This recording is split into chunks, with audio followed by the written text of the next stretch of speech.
All right, folks, now we're going to do Cornford's Chapter 2 from his Before and After Socrates book, pages 29 to 35.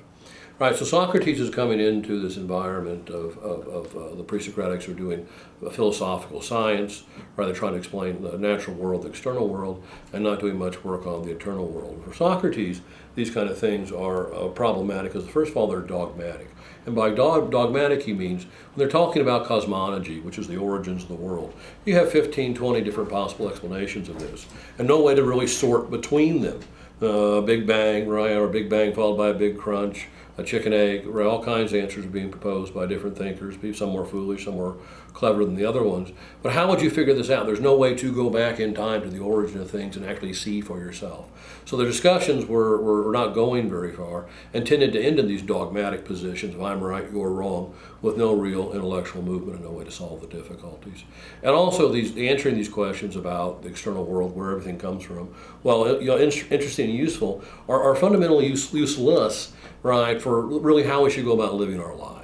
Right, for Socrates, who was very much oriented towards, we might say, the future and not the past, questions about where we should be going, how we should be living, what we should be doing with our time, right, the real reasons behind ordinary activities was what is of interest to him. If we understand these things, then we can live a better life, a life that we want, life that we choose, instead of a life that was kind of passed to us, right. We haven't reflected adequately on what it is we're doing and why we're doing it. Right, so when you're looking right at the past, everything appears frozen and static. What happened yesterday cannot be changed, cannot be modified. It's over, right? But tomorrow and the next hour, the next moment seem very different. For Cornford, for Socrates, these things are going to be realms of contingency and freedom where possibilities can exist. We can go different directions. Who's going to win the presidential election?